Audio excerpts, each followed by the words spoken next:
The lingering scent of cheap beer clung to the air, a sickly sweet undercurrent to the usual comforting aroma of home. Nan stumbled, her laughter echoing too loudly in the otherwise quiet apartment. She reached out, her fingers brushing against the cool smoothness of the wall, grounding herself against the gentle sway of the room. Dee watched her, a faint smile playing on her lips, an unsettling mix of amusement and concern in her eyes. Nan's world swam a little, a kaleidoscope of blurry colors and distorted sounds. Too much, a small voice whispered in her head, too much, too loud. Yet, a strange defiance pushed her forward. She wanted to be seen, wanted to be understood, wanted the swirling emotions within her to finally spill over. Nan, Dee's voice, a soothing balm against the chaos in her head, who made you drink so much beer? The question was laced with a gentle reprimand, yet Nan heard only the underlying affection. It was an affection she craved, a warmth that both comforted and terrified her. She reached out, her hand landing clumsily on Dee's shoulder, the fabric of her shirt soft beneath her fingertips. No one, she slurred, her words thick and clumsy. Just needed it. Needed what? To forget Chanu. To escape the gnawing emptiness that followed her like a shadow. To finally bridge the chasm that separated her from the one person she truly wanted. The questions tumbled within her, unanswered, unanswerable. She swayed again, her grip tightening on Dee's shoulder. A sudden wave of dizziness washed over her, and she closed her eyes, bracing herself against the nausea. Come on, Dee said, her voice closer now, let's get you to bed. A hand gently guided her, a steadying presence in the swirling chaos. Nan leaned into her touch, a sigh escaping her lips. It was so easy to surrender to this warmth, to this acceptance. But a flicker of fear, a cold whisper of doubt, snaked through her. What if this fragile peace was shattered? What if, when the haze of alcohol lifted, she was left with nothing but the chilling reality of rejection? As they passed the small table by the window, Nan's gaze fell on the empty space where the crystal ball usually sat. Her heart lurched. The broken pieces, hastily swept away earlier, were a stark reminder of her carelessness, of the precious memories shattered along with the fragile glass. Dee had loved that crystal ball, a whimsical gift from a shared trip years ago. Nan had promised herself she would replace it, but the task seemed insurmountable, a physical representation of the emotional burden she carried. The ball, she mumbled, her voice barely above a whisper, a knot of guilt tightening in her stomach. Dee paused, her hand still resting on Nan's back. A silence stretched between them, heavy with unspoken words. Nan braced herself for the anger, the disappointment she knew she deserved. Instead, Dee simply said, I know. And then, after a pause, I bought a new one. Nan's head snapped up, her eyes wide with disbelief. You what? Dee smiled, a genuine, unguarded smile that warmed Nan from the inside out. I went to several gift shops today, she said, her voice soft, and just bought it. Otherwise, I wouldn't dare to come home to see you. She led Nan towards the table, where a small, shimmering crystal ball now sat, catching the dim light of the apartment. It was identical to the old one, a perfect replica of the cherished memory. The gesture, so simple yet so profound, pierced through Nan's defenses. The alcohol-fueled bravado crumbled, leaving her raw and vulnerable. The words she had been holding back, the feelings she had suppressed for so long, surged to the surface. Dee, she whispered, her voice trembling. Dee turned to her, her gaze searching. The silence stretched, thick with anticipation. Nan took a deep breath, her heart pounding against her ribs. I like you, she finally confessed, the words tumbling out in a rush. The confession hung in the air, fragile as the crystal ball, waiting to be shattered by rejection. Nan held her breath, her gaze fixed on Dee's face, searching for any flicker of disapproval, any hint of the rejection she feared. Time seemed to slow to a crawl, each second an eternity. The city outside, a sprawling tapestry of lights and shadows, continued its relentless rhythm, oblivious to the quiet drama unfolding within the confines of Nan's small apartment. Cars honked, sirens wailed in the distance, and the faint hum of the city's nightlife filtered through the closed windows. Inside, however, the world had narrowed to the space between two people, the unspoken words hanging heavy in the air. Ms. Hang sat in his car, parked across the street from Nan's apartment building. He watched the faint glow of light from her window, his face impassive. He had been tasked by Gong-o to keep an eye on Nan, to ensure her safety, to gather information. Gong-o's obsession with Nan, with unraveling the mysteries surrounding his brother's death, was consuming him. Ms. Hang, ever loyal, carried out his orders without question, yet a flicker of unease danced at the edges of his mind. He couldn't shake the feeling that something was amiss, that the pieces of the puzzle weren't fitting together. Gong-o paced restlessly in his office, the city lights spread out before him like a glittering map of his ambition. His thoughts were a tangled mess of calculations and suspicions, of the cold logic of business and the burning ache in his heart. He couldn't understand Nan, her evasiveness, her reluctance to accept his help, his affection. He knew she was hiding something, something connected to his brother's death. But beneath the suspicion, a deeper, more primal emotion simmered. He wanted her, wanted to protect her, wanted to unravel the secrets she held so close. Chandra sat alone in his dimly lit study, a half-empty glass of whiskey in his hand. His engagement to Shitty was a strategic move, a carefully calculated step in his climb to power. Yet, the image of Nan, her laughter, her vulnerability, haunted his thoughts. He had pushed her away, convinced himself it was for her own good, that he could protect her by keeping her at arm's length. But the emptiness that gnawed at him told a different story. Back in Nan's apartment, the silence stretched, a taut thread between two souls. Nan held her breath, bracing herself. Then, Dee spoke, her voice soft, almost hesitant. Nan. The insistent ringing sliced through the fog of sleep, pulling Nan from the depths of a dream she couldn't quite grasp. The room was bathed in the soft, hazy light of a late morning, dust motes dancing in the sunbeams that slanted through the gaps in the curtains. She reached for the phone on her nightstand, her hand fumbling blindly amidst a tangle of charging cables and discarded sketches. "Hello?" she mumbled, her voice thick with sleep. The crisp, professional tone on the other end jolted her awake. "Nan. Haven't you gotten up yet?" It was her superior, Mr. Lee, his voice laced with a subtle undercurrent of disapproval. A wave of panic washed over her. She glanced at the clock on her bedside table. 12:40 p.m. Her heart hammered against her ribs. She was late. Terribly late. Mr. Lee had specifically emphasized the importance of punctuality, particularly for this meeting. This was the interview with the representatives from that prestigious design firm, the one she had been preparing for all week, the one that could make or break her fledgling career.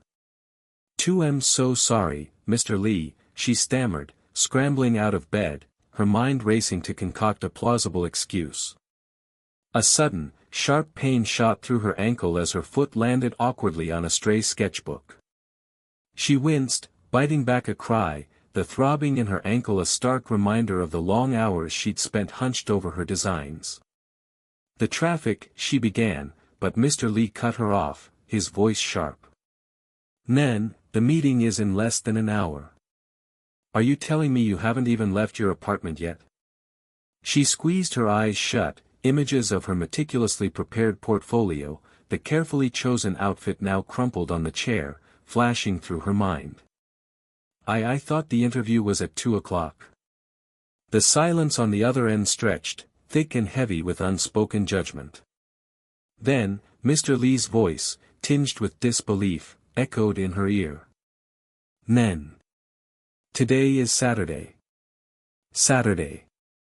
The word hung in the air, a single syllable that shattered the frantic urgency that had gripped her. Saturday. The realization washed over her, a strange mixture of relief and a dull, aching disappointment. She had been so focused, so driven, that she had completely lost track of the days. The pressure, the constant striving, had blurred the lines between work and life, until all that remained was a relentless pursuit of a future that always seemed just out of reach.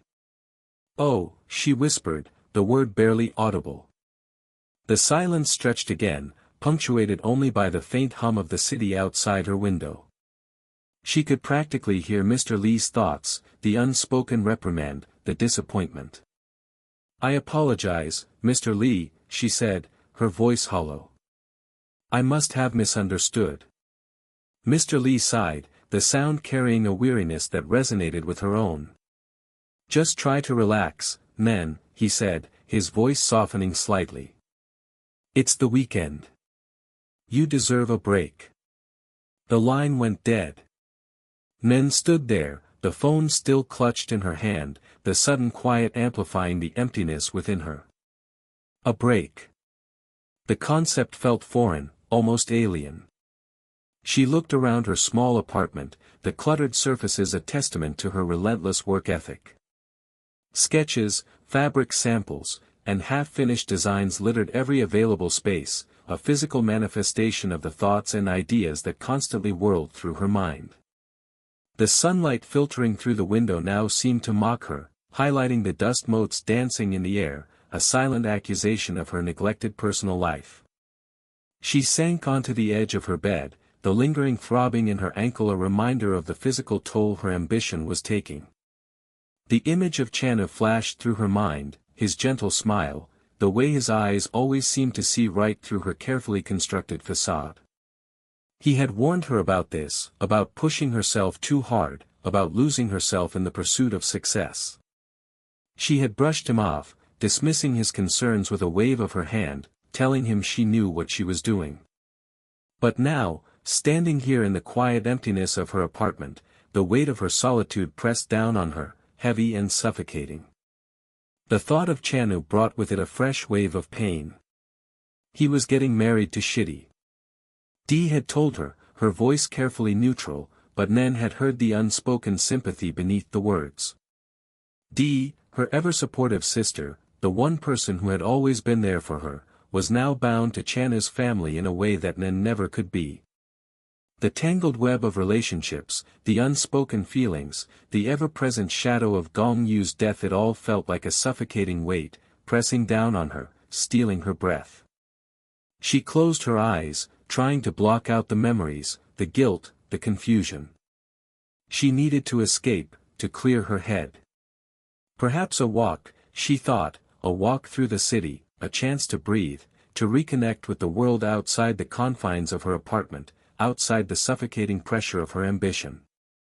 She needed to find a way to untangle the knots in her heart, to find a path forward, a path that wasn't paved with the broken fragments of her past. The city beckoned, a symphony of noise and movement, a stark contrast to the stifling silence of her apartment. Perhaps, just perhaps, amongst the chaos, she could find a semblance of peace. The elevator doors slid open with a hushed sigh, revealing a corridor bathed in the soft glow of recessed lighting. Polished wood floors gleamed underfoot, reflecting the abstract art hanging on the walls. A young woman, Nan, stepped out, clutching a folder to her chest.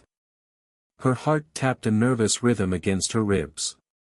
This floor, a hushed sanctuary of executive offices, intimidated her. She smoothed non-existent wrinkles from her skirt, the crisp fabric a stark contrast to the tremor in her hands. Just a review meeting, she told herself, a formality.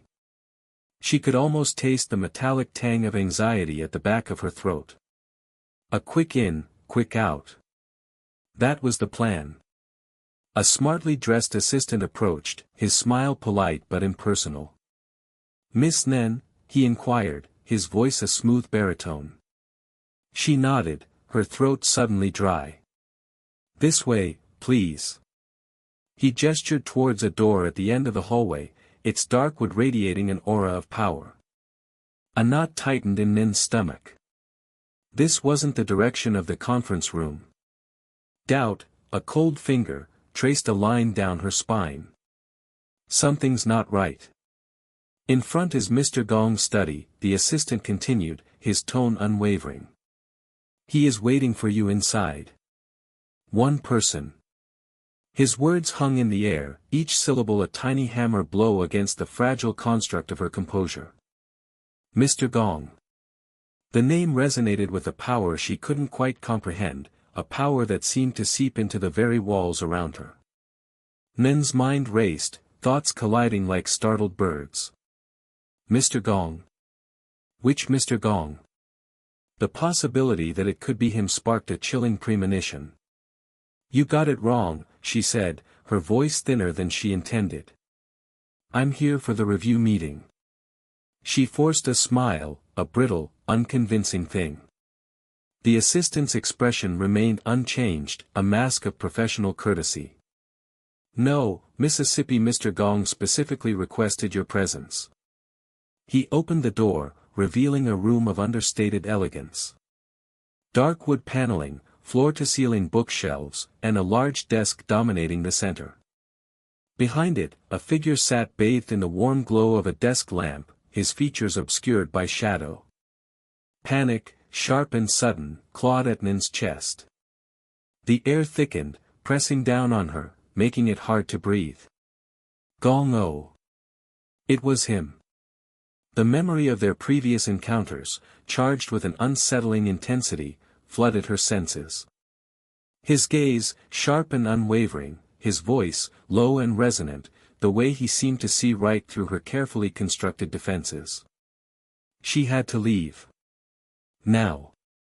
Oh, I don't care who he is, she blurted out, the words tumbling out in a rush, a desperate attempt to reclaim control. I have something to do. I have to go.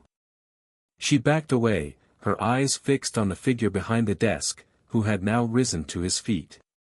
The movement, slow and deliberate, sent a shiver of apprehension down her spine. He stepped into the light, and Nen's breath caught in her throat. Gong-o. He looked even more imposing than she remembered, his tailored suit accentuating his broad shoulders and powerful frame. His face, etched with a seriousness that bordered on severity, held a flicker of something else, something that made her heart pound even faster. Was it recognition? Expectation? Or something darker, something she couldn't quite decipher? Miss Nen, he said, his voice smooth as polished stone, yet carrying an undercurrent of steel. I believe we have unfinished business.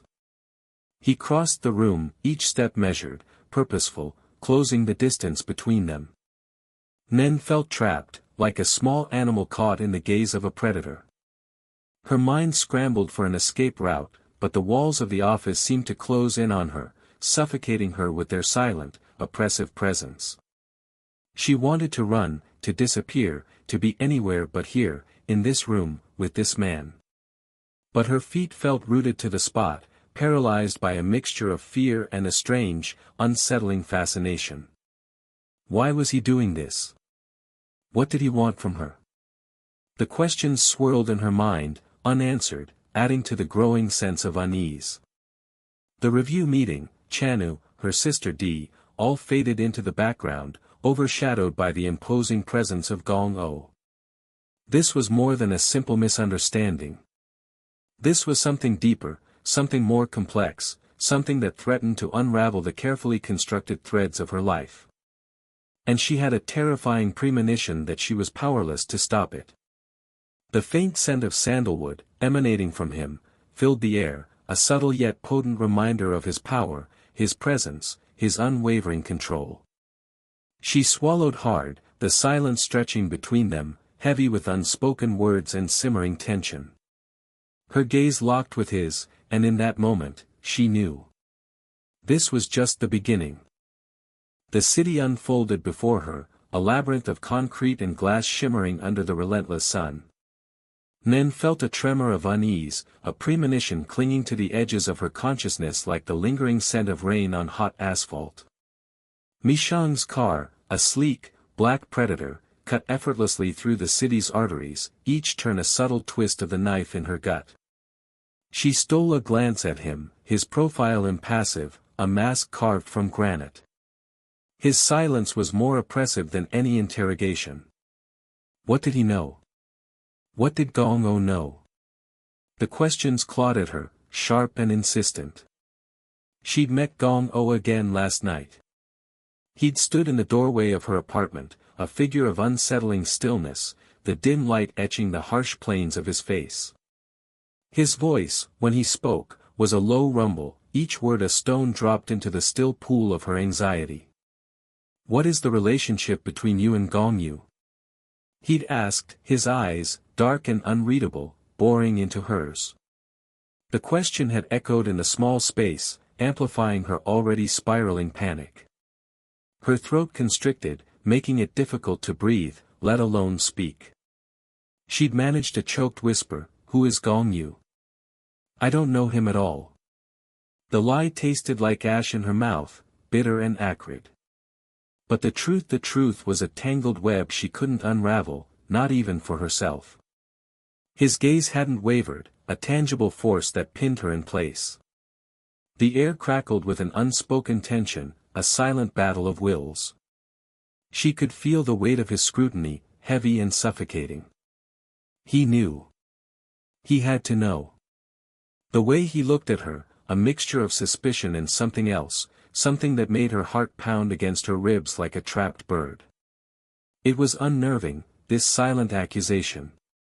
The car stopped abruptly, jolting Nen back to the present. Mishang's voice, crisp and devoid of emotion, sliced through the silence. "We're here." He gestured towards a nondescript building, its grey facade blending seamlessly with the urban landscape. The building was a police station. The realization sent a wave of nausea rolling over her. She followed Ms. Heng inside, the sterile environment amplifying her sense of dread. The air was thick with the scent of stale coffee and disinfectant, a suffocating blend that clung to the back of her throat. She felt a desperate urge to flee, to escape the suffocating pressure of Gong-o's invisible presence, but her legs felt heavy, rooted to the spot. Hours blurred into a monotonous stream of questions and evasions. Each inquiry chipped away at her carefully constructed facade, exposing the raw nerves beneath. The detective, a man with weary eyes and a perpetually downturned mouth, seemed to relish her discomfort. His questions were sharp, precise, aimed at the most vulnerable points of her defense. She parried them as best she could, clinging to the flimsy shield of denial. But the questions kept coming, relentless and probing. March 20th. Where were you? The date echoed in her mind, a discordant note in the symphony of her carefully constructed lies. March 20th. The memory, sharp and unwelcome, pierced through the fog of her denial. She saw herself, a younger, more vulnerable version of herself, locked in her room, the heavy wooden door a barrier against the world outside. The muffled sounds of her parents arguing filtering through the cracks, the fear that had coiled in her stomach like a venomous snake. March 20th, she repeated, the words tasting like dust on her tongue. "Dad, Mom, why did you lock me in the room?" The question, whispered more to herself than to the detective, hung in the air, unanswered. She could almost hear the echo of her younger self's voice, laced with fear and confusion. The detective's eyes narrowed, his gaze sharp and unwavering. He leaned forward, his voice dropping to a conspiratorial whisper. "We have witnesses who place you at a different location on that date, Miss Nen." The ground shifted beneath her feet. The carefully constructed walls of her denial crumbled, leaving her exposed and vulnerable. The room spun, the faces around her blurring into indistinguishable shapes. She felt a hand on her arm, steadying her. Ms. Heng. His touch, surprisingly gentle, sent a shiver down her spine. Later, back in the car, the city lights blurred into a kaleidoscope of color. The silence in the car was heavy, punctuated only by the hum of the engine. Ms. Heng, his gaze fixed on the road ahead, remained silent. Nen stared out the window, the fragmented images of the city reflecting the fractured state of her mind. The pieces of the puzzle were scattered, disjointed, refusing to coalesce into a coherent picture. Gongyu. March 20th. The locked room. The questions swirled in her mind, a chaotic vortex threatening to consume her. Who was Gongyu? Why was she locked in her room on that specific date? And what was the connection, the invisible thread that bound her to this stranger, this ghost from the past? The weight of unanswered questions pressed down on her, heavy and suffocating. She felt adrift, lost in a sea of uncertainty. The only certainty was Gong-o. His presence, though unseen, was a palpable force, a shadow looming over her, waiting. Waiting for her to break. Waiting for the truth to surface. And she knew, with a chilling certainty, that when it did, her world would never be the same. The fluorescent lights of the snack shop buzzed, a dull counterpoint to the clatter of mahjong tiles from the back room. Nen huddled in a corner booth, the vinyl clinging uncomfortably to her bare arms. The air hung thick with the cloying sweetness of artificial melon and the greasy tang of fried dumplings. She hadn't even wanted dumplings. But the familiar ritual of ordering, the mundane transaction, the mindless act of chewing, offered a fragile shield against the storm raging inside her. Gong-o's words, sharp and cold, echoed in her ears. He didn't trust her. He saw her as nothing more than a puzzle piece in his brother's death. The thought stung, a raw, exposed nerve. She hadn't known Gong-yu well, but the few encounters they'd shared had left a lingering warmth, a sense of connection she couldn't quite explain. Now, that connection had become a burden, a chain binding her to a man whose eyes held both suspicion and something else. Something she couldn't decipher but that made her heart race with a mixture of fear and inexplicable fascination. She picked at a dumpling, the greasy filling suddenly tasteless. Why did everything feel so complicated? Her life had been a simple equation before Gong-yu's death, before Gong-o's arrival. A steady job, a close relationship with her sister Dee, a quiet, unspoken longing for Chanu. Now, the variables had multiplied, the equation spiraled into a complex, unsolvable mess. She closed her eyes, the image of Chanu's face flashing behind her eyelids.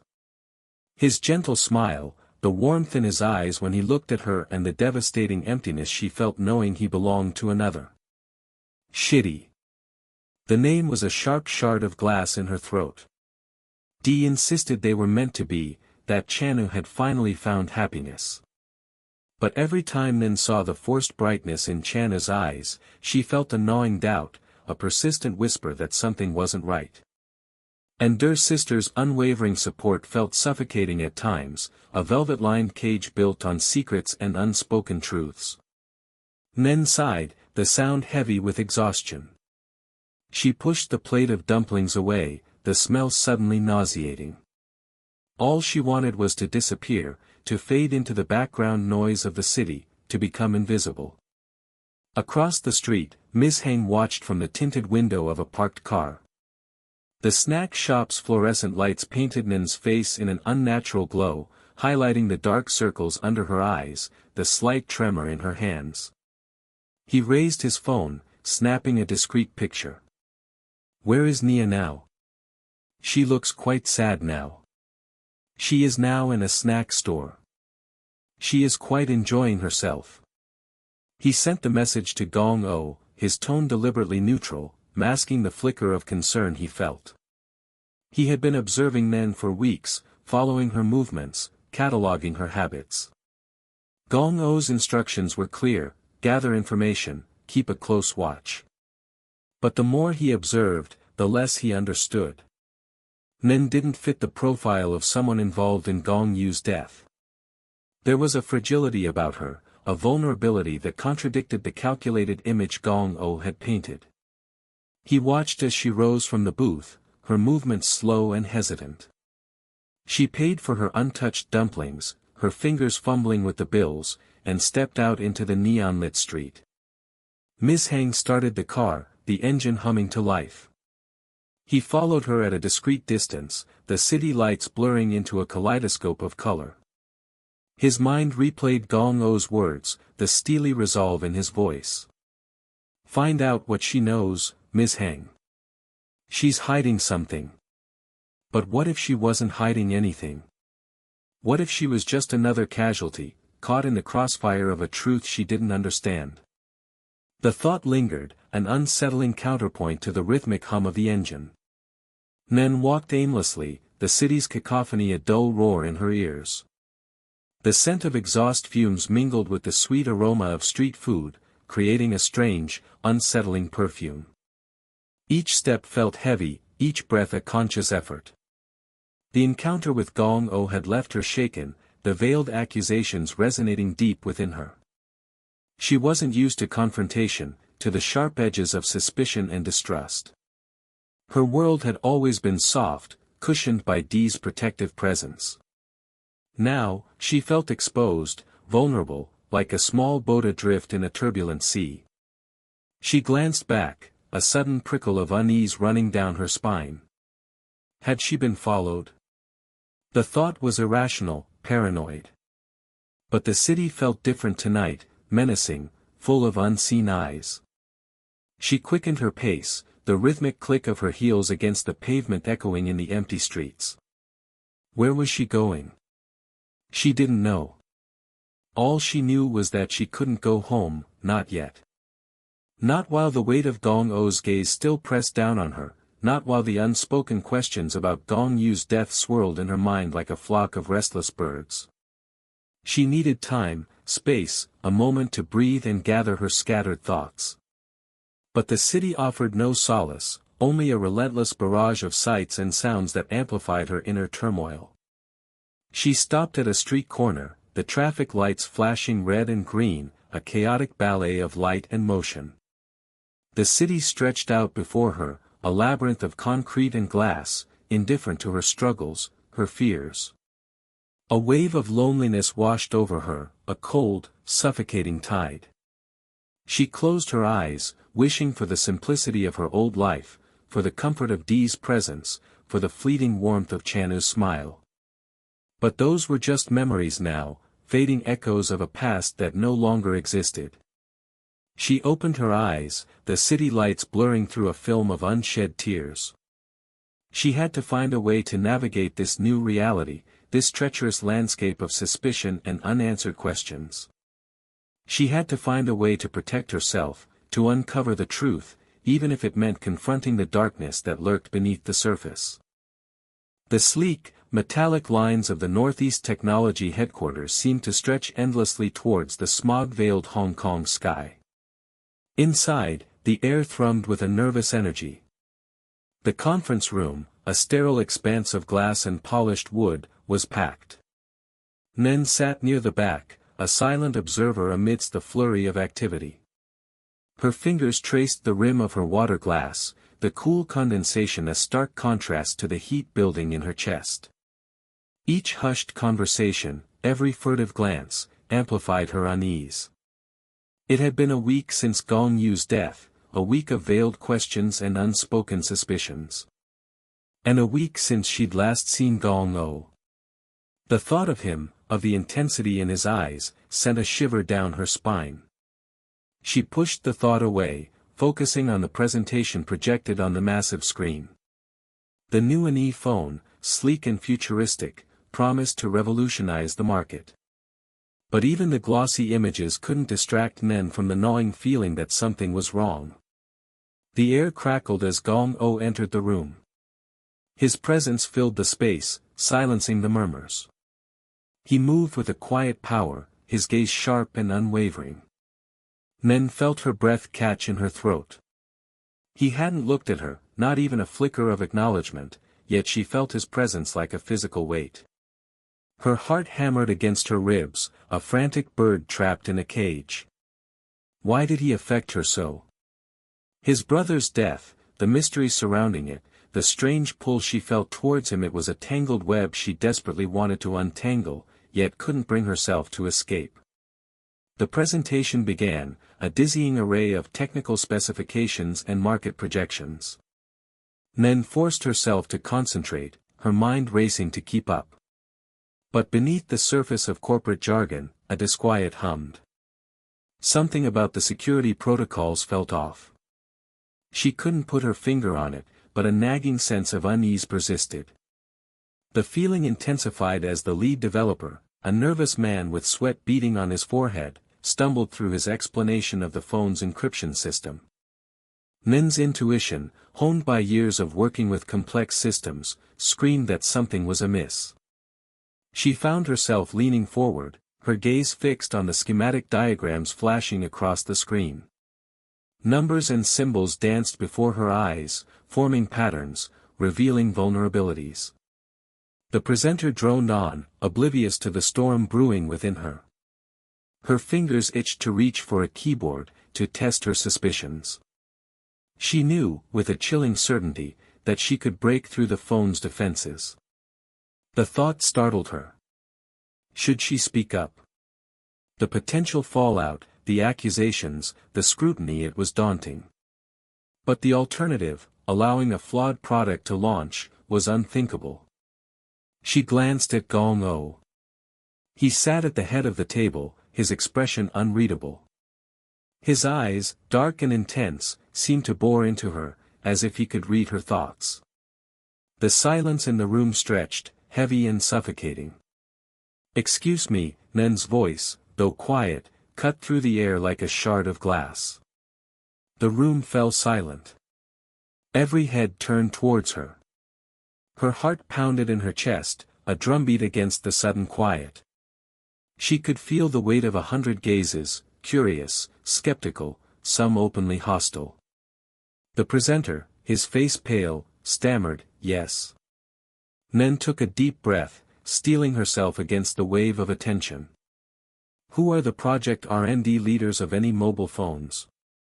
The lead developer frowned, clearly taken aback by the seemingly irrelevant question. He hesitated, then rattled off a list of names, each syllable laced with growing irritation. "I only took me 10 minutes to find the loopholes in the system and crack it successfully," Nen stated, her voice calm despite the tremor in her hands.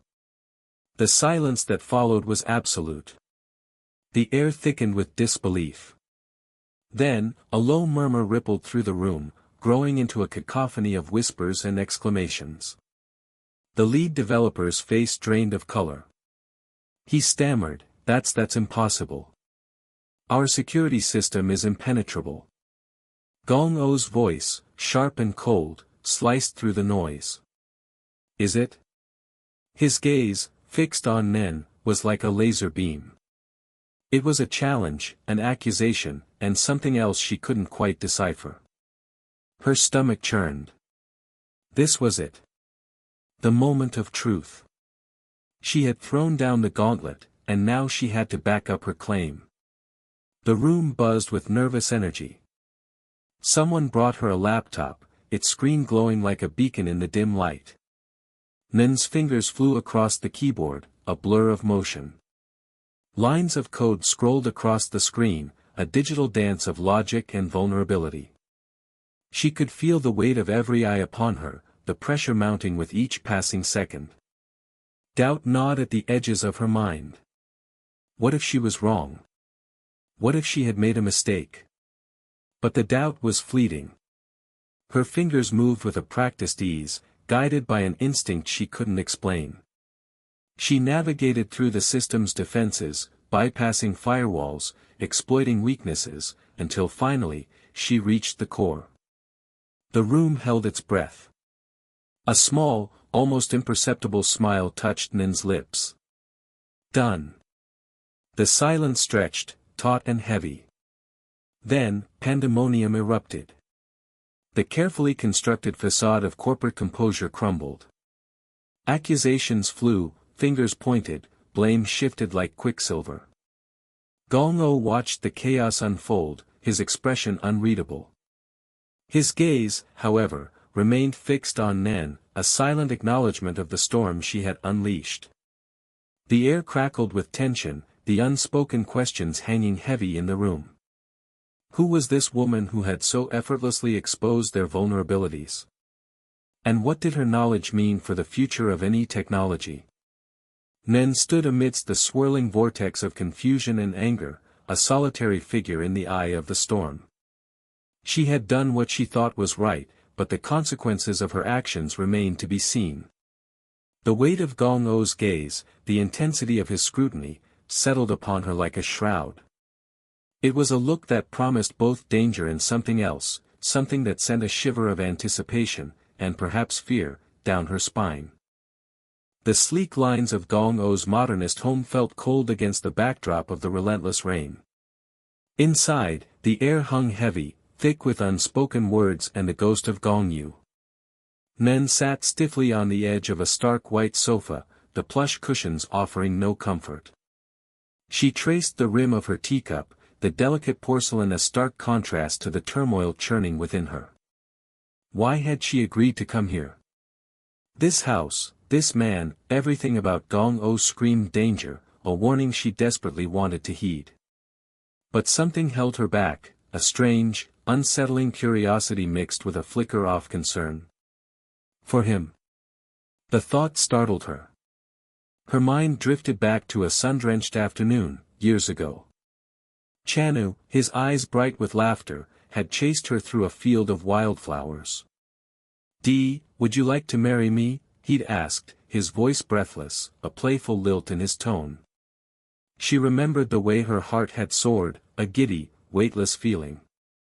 But it was Dee, her sister, who had stepped forward, her face serene, her eyes filled with a quiet understanding. Yes, Dee had replied, her voice soft but firm. The memory twisted in Nin's gut, a sharp, stinging reminder of what could have been. Now, here she was, entangled in the aftermath of another man's life, a man whose face she barely knew, a man whose brother she shivered, pulling herself back to the present. Gong-O sat opposite her, his gaze intense, unwavering. He spoke little, yet his silence felt heavier than any accusation. She could feel his eyes boring into her, dissecting her, searching for answers she didn't possess. The tension in the room crackled like static, making her skin prickle. She began, her voice barely a whisper, then trailed off, unsure of what to say. What could she possibly say to this man, this stranger who held her fate in his hands? Again, her thoughts spiraled back to the past. Dee, always so composed, so self-assured. "I'll let him know I am the one who stay by his side all the time," Dee had said, her voice laced with a quiet determination that Nen had always envied. "It's me, not you." The words had hung in the air, heavy with unspoken meaning. Had Dee always known? Had she always orchestrated everything? Nen's breath hitched in her throat, a knot of resentment tightening in her chest. The rain outside intensified, mirroring the storm raging within her. She felt trapped, suffocated by the weight of secrets and unspoken truths. She longed to escape, to run far away from this house, from this man, from the tangled web of lies that surrounded her. But where could she go? Suddenly, the scene shifted. She was standing in a brightly lit hall, the air buzzing with excitement. Music swirled around her, the scent of lilies and champagne filling the air. She saw Chanu, impeccably dressed, his eyes radiating happiness. But it wasn't her hand he held. It was Shitty, radiant in a flowing white gown. The engagement ceremony. She felt a pang of jealousy, sharp and piercing, but it was quickly overshadowed by a wave of exhaustion, a bone-deep weariness. "Dad, sis, what's happening here?" she whispered, her voice choked with confusion. The world tilted, the faces around her blurring into a kaleidoscope of colors. She felt Dee's hand on her arm, a steadying presence. But the comfort was fleeting, replaced by a chilling realization. She was a pawn in their game, a piece to be moved strategically across the board.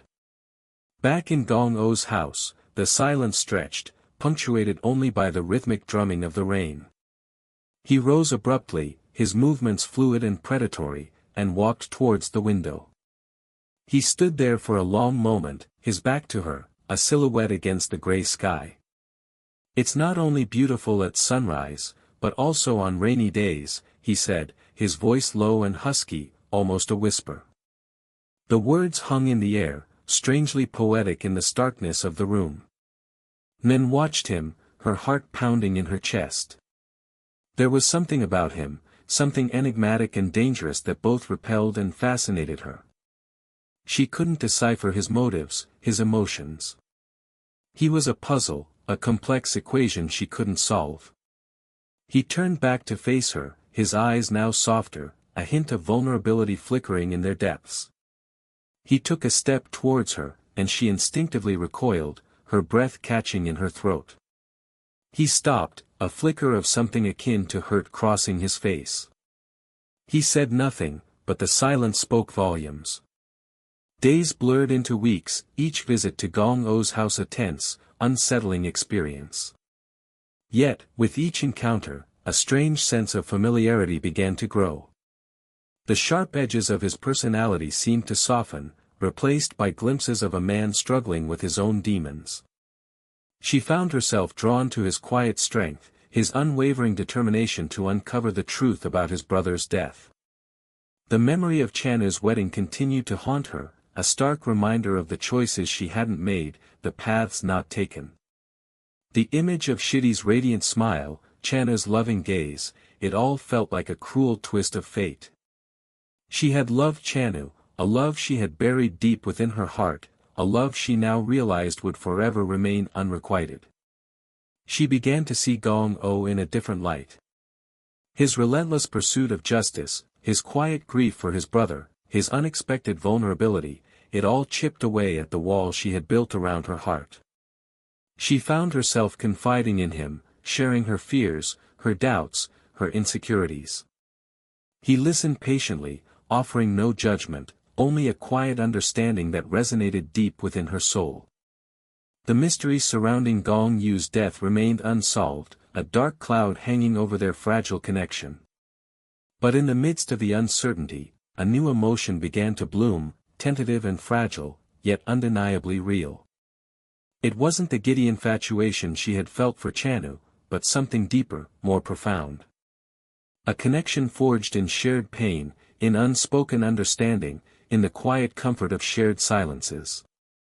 The rain continued to fall, a constant backdrop to their evolving relationship, a melancholic melody that echoed the complexities of their hearts. The future remained uncertain, shrouded in a veil of secrets and unanswered questions. But as Nen looked at Gong-O, a flicker of hope ignited within her, a fragile ember in the darkness.